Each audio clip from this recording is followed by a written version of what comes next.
Hello guys! Magluluto na naman ako. Andito na naman ako sa kusina akong paborito. Kaya magpapaksiw ako ng bangos.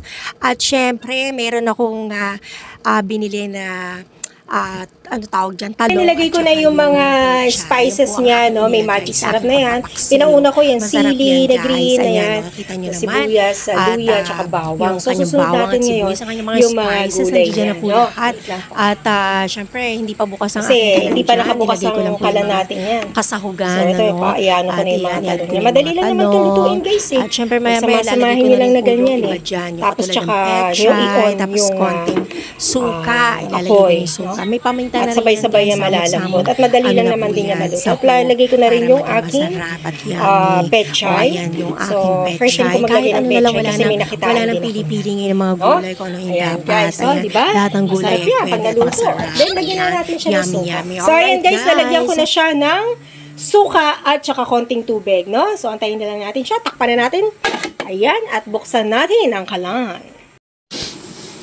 Tignan natin. Ayan, medyo malapit na guys. Antayin-tayin lang natin. Masarap. Hindi ko na siya hahaluin. Okay na yan. Baka madurog yung isda eh.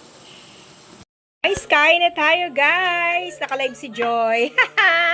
Ayan. Kain-kain na. Sarap-sarap. Guys, kain na tayo. Ang sarap-sarap ng ulam ko. Dalawin na.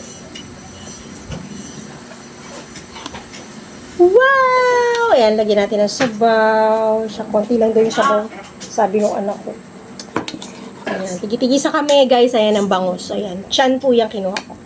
Tapos may patis ako, syempre, na may sili. Ayan, guys, kain na tayo. Ayan, may silit kami. Talong! Ang ganda ng talong na nabili ko, wala siyang sira. Tapos yung pechay, ayan. 10 piso lang yung pechay. Tapos yung talong na binili ko, nasa 12 yata. 2 piraso. Ang sarap. Nagaya ng tinik. Ang dami pa ng tinik nito. Buksan mo kaya ilaw para makita natin. Nangamagtan ko. Magkamay ka na lang. Yung palang, nung bumili ako ng isda, guys, hindi pala tinatanggalan ng kaliskis kapag depende sa luto pala, no? Ayan, lumiwanag na. Kita ko na yung Ingat-ingat, ha. Matinik. Hindi ko binigyan si Yan. Ang binigay ko sa kanya ito. Ano lang ako ngayon?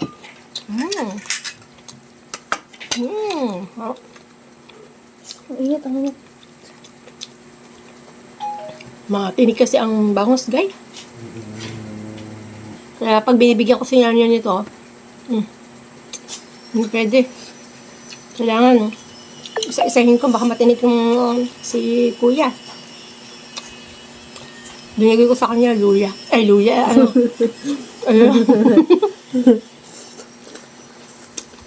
Itlog. Kanina niyang ulam. Bibigyan ko rin siya mamaya pag nahimayan ko na siya. Okay guys, salamat sa inyong panonood. Kain po tayo. Masarap pong kumain. Lalo na, pagluto mo talaga,